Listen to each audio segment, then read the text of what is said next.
Doc Slab Audio on music production and audio engineering.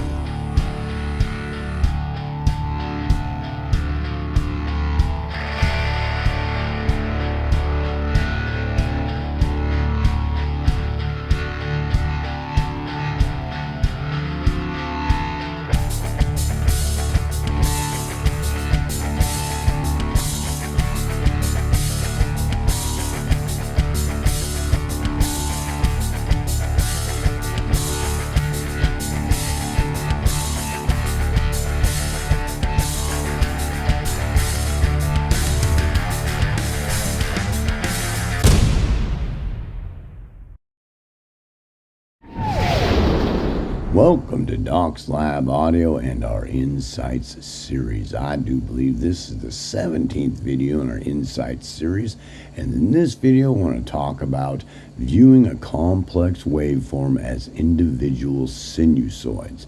So basically the whole reason why I'm making this video, it should be pretty quick, is I wanted to kind of show this, the difference between the complex waveform that your mix is when it's made into a mix down and something you're going to be mastering, and the individual sinusoids and what the complex waveforms that are being produced from the instruments and individual tracks. So it's kind of a deep view that you see a little bit differently than looking at it like with a spectrogram, and a lot more detail of seeing it with like a scope most of the time, because you just do it on the track. So basically, if you look like this is the mix down, let's say we're looking at this area here of what's going on here. We don't have a lot of clipping. It's right up to zero for the most part, and it looks pretty well blended. I mean, it doesn't look bad, like there's any issues on outside, and when we zoom in on it, that we're not probably going to find too many issues with it. I've mixed it in pretty well, and we've talked a little bit about complex waveforms and causes about it, individual cycles and mini cycles, sub-cycles, microcycles inside there. But if we go up and look at this a little bit differently and go, okay, well, if we have that complex waveform that is our mix, or our mix down, or whatever, how you want to look at it, and we say, well, let's take a look at it inside of it. So this is that same file before it's mixed down, and if we go down into it, we start to see the individual sinusoids. So each one of these are complex waveforms of an instrument, a kick drum, a bass, a guitar, a vocal, and so on and so forth. There's 8 instruments in this. And if you look at this going along, that these 8 instruments in their individual complex waveforms, that this is what gets mixed together. So the concept here, and something why I wanted to point this out, is whenever you're doing compression and things like that, first of all, is that you're trying to deal with having problems of things jumping up and about. And whenever you're doing editing, that's a pretty obvious factor, correct? And the other thing is from one moment to the next, all the changes that happen. So the issue here is that, we can only do so much with it, but it's not as bad as some people would have you believe, because even with 8 instruments here, and this is in mono, so you could really see it, that with all these little micro things, the biggest issue we come to is masking. How much of this is getting masked into the mix that's getting lost, right? So when you start hearing an MP3 or something, you're like going, it's not that big a difference between some high bit depth and high sample rate. They've cut out so much information, but they're just keeping the information that's as on top of the surface as possible, so that you only listening to that, right? And so it doesn't sound like there's as much cut out as there is, right? So you have to understand all the little nuances whenever you're putting this mix together. Let's say you spent tons of time on each one of these individual tracks, making each one of those individual complex waveforms, that the only way it's really going to get salvaged is in it's panned off somewhere to where it can get isolated. We've talked about this before in the stereo field, and away from other things so that all the other nuances can get heard. Does that make sense? And it's a lot of times why sometimes you just got overkill and redundant processing and worrying about what's going on in your mix, because a lot of it gets so lost in the masking that it's not even funny, to where the amount of complexities that are if I take a 192 kilohertz and 64-bit depth wave file from a beautiful performance of a vocalist or an instrumentalist, that there are so many little subtle nuances that are very audible. And if you're going to take that in a song form and it gets crunched down to an MP3 and it's not that noticeable, where's it at? I mean, how much of this information, it's like a symphony. If you remember from that other video I was showing you it was showing the symphony going along from Handel's overture or something like that. I don't recall at this moment. And it's that complex. What's going on with these complex waveforms? It's unbelievably complex. All the little things that are happening and the sound that's producing. Does that make sense? It's why I really get on people about making sure that everything's set up as well as possible. Your performance is as good as possible and your capture is as good as possible. And when you start mixing that, you really need to take that into consideration. Because when we start looking at this, there's huge amounts of complexity that we don't want to lose. We don't want to destroy when we're processing. We don't want to get lost in the mix, and we don't want to get in there. We don't want things to get too masked and muddled and muddy and la la la, and things like that, or over processing to hurt it. You start, crushing it with not trying to preserve all the beautiful, wonderful things happening in each one of those performances and in each one of those waveforms, that there's so many complexities, like I talked about in the vocal transducer. There's so many things happening, and it's the more you are a connoisseur kind of energy engineer and producer, the more obvious that is, and the more that you want to take that in consideration. Because when you get in there and look at that, the difference between that complex waveform and all those sinusoids, what it turns it into, that what that ends up being is all the work you do down to a final mixdown. What all you do to those files as separate files, what do you do with them when you do your light processing, your light editing, what you do when you do your primary editing and processing, and when you start mixing, and how cautious about every single moment in time you are. How much of that actually gets lost? How much of it do you realize gets lost when it goes into this and becomes one waveform?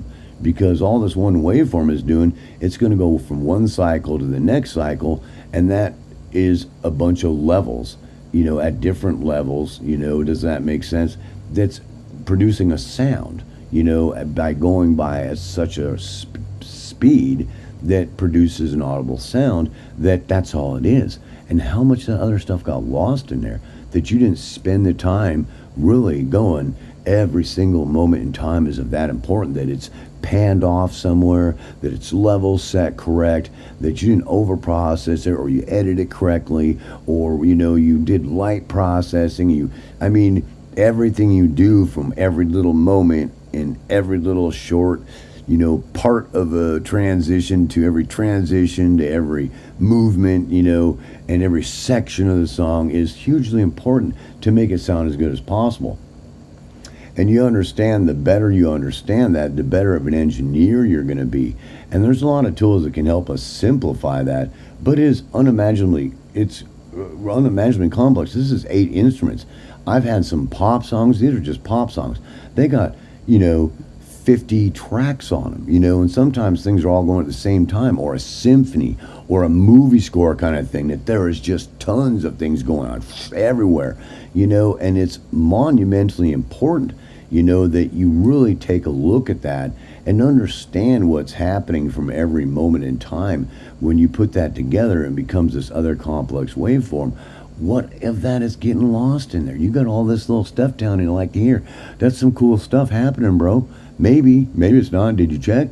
Because it's getting covered up by this. It's getting covered by that. It's getting partially covered by that. It's getting masked to death. It's getting lost in there, right?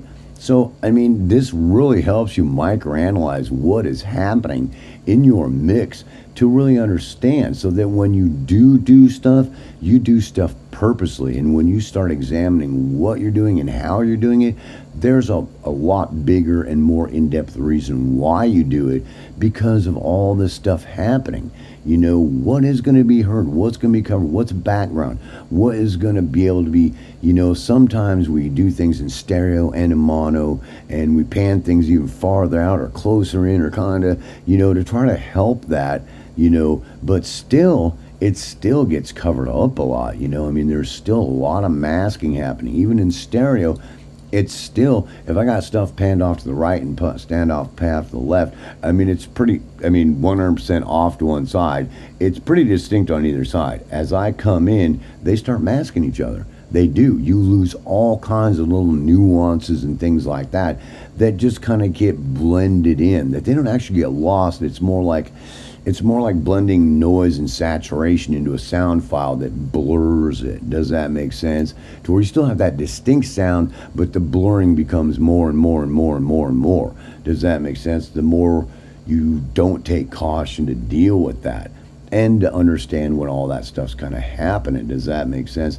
So I just kind of wanted to point that out, so you could see that, and take a look at the difference of, even as this is only 8 instruments, and the complex wave it produces, and what's happening there, as you go along, all the complexities that are going on there, and how much stuff is actually being heard, how much is getting masked, how much is, this thing goes up here, your ear really catches that. Does that make sense? Because it's a lot louder than anything else happening here. And so not only is it masking this other stuff, but your ear will tune into it. Does that make sense? Unless you're, once you become a pretty good audio engineer, you force yourself, no, I'm listening to stuff in the background and what's happening way back there and what's happening there. But, you just sit there and listen to music, it's not doing that. So if that's up louder, it's going to mask all that other stuff, which, you can only deal with in so many ways, but as much as you can, that you want to deal with that issue, right? And when something's out in front in the mix, that how do you get other things get heard well? Does that make sense? And all the beautiful nuances. Now, this can be only taken so far, because if you're dealing with certain types of music, you're not going to worry about it that much. It just kind of depends on the kind of productions you're working on.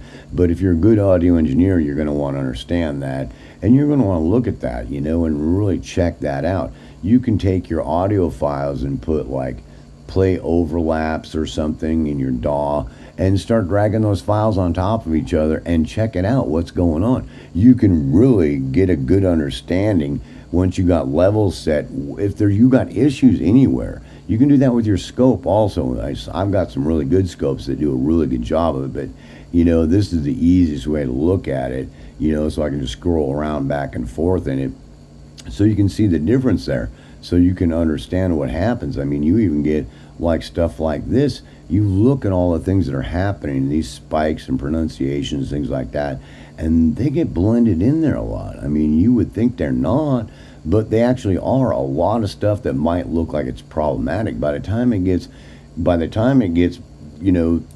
mixed down, it doesn't look the same even, right? It just doesn't. If you look from here to here, or even from this beginning, it looks a lot different, right? There's a lot of differences there. And so we talked about that, once you do a mix down, you might have some work you want to do on it, because what happens, right? It does a pretty good job, but still, it changes a little bit when it decides to formulate a whole new complex waveform from all the complex waveforms you're trying to combine, which is something also you want to take into consideration so that you have a little bit better understanding of that. So whenever you're dealing with those things, that it's you understand it quite a bit better. And so I just kind of wanted to point that out for this video, and have you take a look at that. So, there's lots of concepts and things I've talked about on my channel that this has direct relation to for you whenever you're doing anything, to take this into consideration. When those complex waveforms start combining and you start putting them together, what's happening there, it can make you rethink a lot of things that you do during your production. So peace, help, love. I certainly hope you enjoyed this next video in our new series, and I will see you in the next video.